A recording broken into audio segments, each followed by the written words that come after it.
We have 500 pupils at our school, and it starts from grade R to grade 9. The school is approximately 130 years old. I was also a learner at the school. Most of these children's parents are semi-skilled. I started in January 2013 at Ceres Primary School after 22 years on a farm school, Lazarev Primary School, where I was principal for 17 years. Our school caters for all different types of learners because we try to be an inclusive school.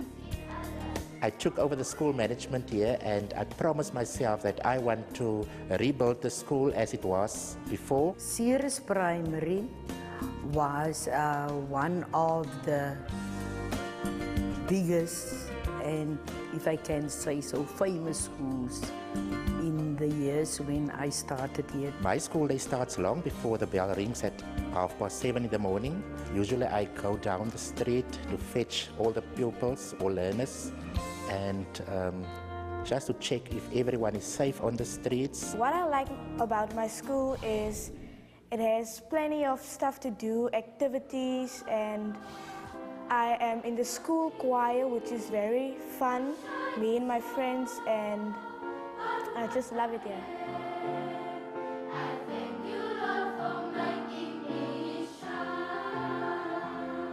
This is my first year at Ceres Primary School, and this is a new style of management at the school. As a school manager, I think it's very important to manage the school properly so that everything is being done for the best of the school. The management of the school is very good. I was really surprised on the way how Mr. Naude and Mrs. Ceres run the school. They are very hands-on with the teachers and the children. The school management is effective enough because we have all our policies in place. I have a very informal management style at school and I have an open door policy. They will do everything democratically and they will always ask for our opinion. So I allow the teachers as well as everyone who's working here to come and sit in the office and talk what's on their heart. We have all the parties involved in our policies and in the management of our school. We don't differentiate between teaching staff and non-teaching staff because we're all one staff at school, and when we do something, for example, Teachers' Day, then everyone is included. On Mother's Day and Father's Day, he gave us a lunch and for the fathers as well. We don't only give the teachers something, but everyone is included, children as well as staff. School management is very important because if the management is not correct, then there will be chaos. There will be a lack of discipline. Without discipline, you wouldn't get anywhere, or you have a bad attitude at your work and that does not fit in, and it just shows what kind of person you are. The leadership authority must come from the principal, and if the principal lack, then the whole school fall apart. We are in a lucky position that we don't have big misconducts. It's normally late coming or talk in the classes, and I'm very strict that I don't allow pupils to smoke in the toilets or in the cloakrooms, so we don't have a lot of that problems. The children are very nice, but they sometimes don't have respect for the teachers, like they talk back and say bad things to the teachers. We work on a score system. that leads to detention. And we also have rules at our school. That is our code of conduct. When students misbehave, the teacher gives them 7 warnings before they go and sit detention. Sometimes, when it is necessary, we inform the parents, and then the parents as well as the children has to meet the governing body. Many of the parents do not discipline the children at their homes, and we as teachers at the primary level have to discipline the pupils. If there's a lack of discipline, it will also affect the reputation of the school. Give meaning to writing, and it is important to develop class rules and to discuss it with the children as well as the parents. I handle discipline from the beginning of the year, where I set a contract with the learners. So we set up the classroom rules together, so that every time when someone breaks a rule, I can just tell them, look here, together we set up the contract, so you have to obey the rules. And yes, we just have to, we understand each other. And I don't think I do have really discipline problems in my classroom. If they disobey, they have to take responsibility for disobeying the rules which we set. When I walk into the classroom and the learners are disruptive, I will normally count to 3, clap my hands, and then they will know that I'm in the classroom. So then they know that to keep quiet, and then we're going to start working. This method worked for me because we've practiced it a lot and it is effective. One of the rules are when you come into my class, you keep quiet until everybody's in class, and you sit at your desk, and when I come in and everybody's in their seats, you get up and you greet me. And if you don't do that, you are screaming and shouting and just going on like you don't have to, then I ask you to leave my class with all of your belongings that is with you. So now they know that they have to go outside and come back in again, and to keep quiet. Now, if it happens again, then you have to go out again. And then sometimes I make them come back during break to sit in and write out lines telling me writing out the rule that we have set for when you come into classroom, you have to be quiet. The results is the children know what to do when they come in class. They know what I expect of them when they come into class. Their work shows it, because if you don't obey the rules of the class, you won't be able to show that academically that you are listening or even respecting.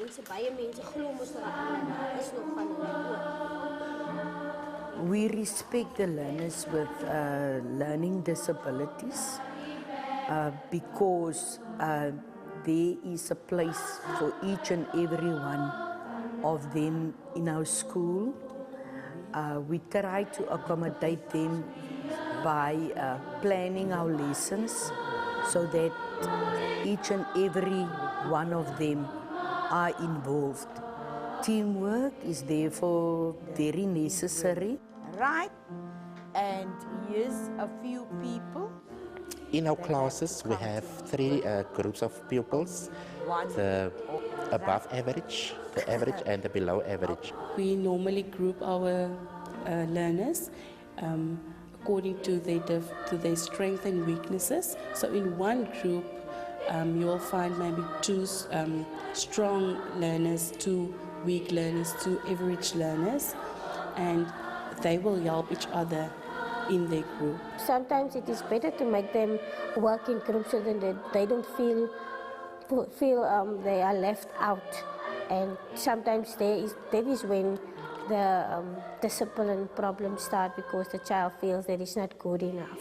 They have to feel needed, and they have to feel special, and they also have to receive all the attention needed. I accommodate learners with learning challenges by using different methods of teaching.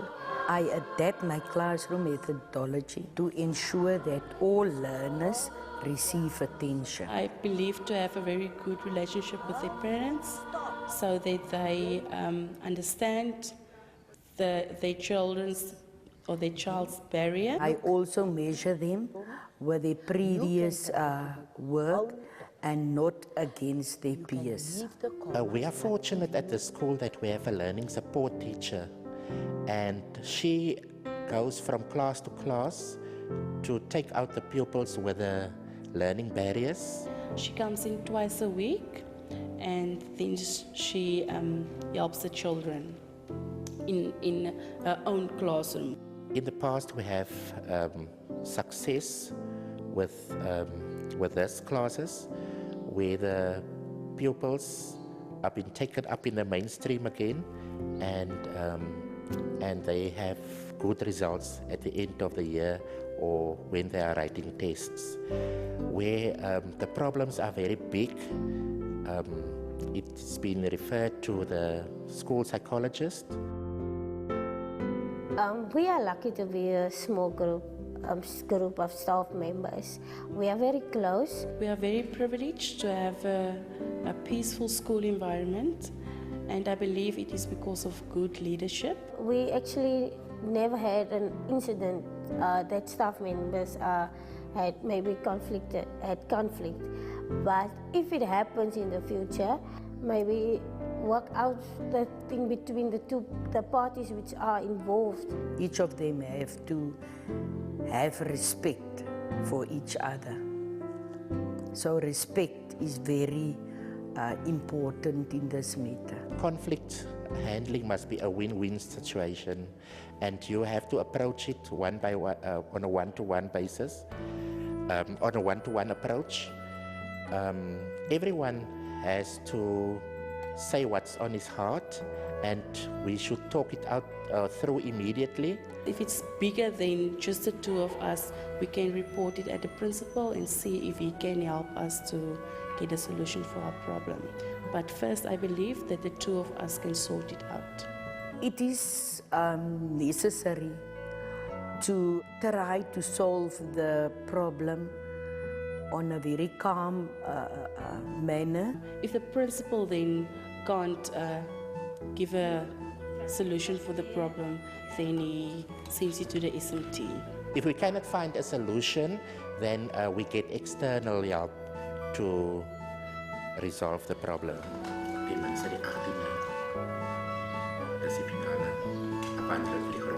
The PTA is more a parent-teachers association, and they have the meetings on a monthly basis. Because it is important to have a very good relationship with the parents and teachers. And they help a lot with our fundraising, because many of our parents can't afford to pay school fees. The parents are very much involved in school because at the moment there are some of them who works together to buy a quantum minibus for the school. And they also help the teachers where necessary in areas of the subjects or in any area of our teaching where we needed them or we need extra help. It's important to know that the child is the center point. So if parent and teacher has a good relationship, then the child will benefit at the end of the day. The parents are also involved in our activities after school. They help us with the sports. Most of them are very concerned about the pupils because during school time they phone us if they see that the pupils are walking in the streets or in town. So we and the parents have a great understanding and we work very closely together. They also help us with the discipline of our children and help to make our school a better place, because it is their children who benefit from it. The principal, as well as I, received an award for excellence in primary school teaching. The Principal's Award made me very proud because it could have been any other principal from any other school, but it was our principal, and that just shows how good he is. It meant a lot to our school because it shows that our school improves, and it also helped the other teachers and staff at our school to try to do their best and also try to get an award. I think he deserved it because he's a very good person. He made us all feel comfortable since the time he walked in at our school the first time, and each and every day he made us feel welcome.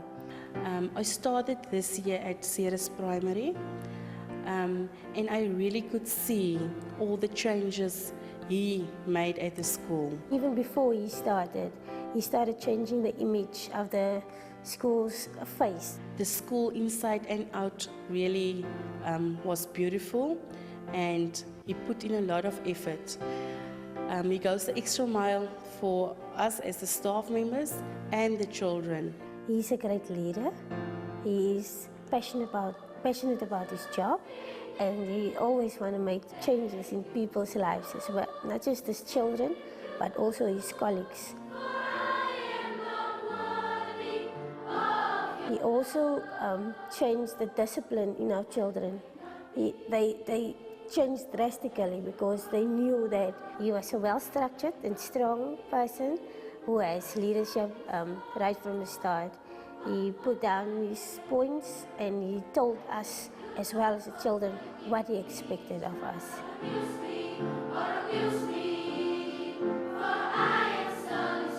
I think I am a better student here. I see the future of Ceres Primary School as bigger and as the best. And I'm very positive that we can do that within the next few years.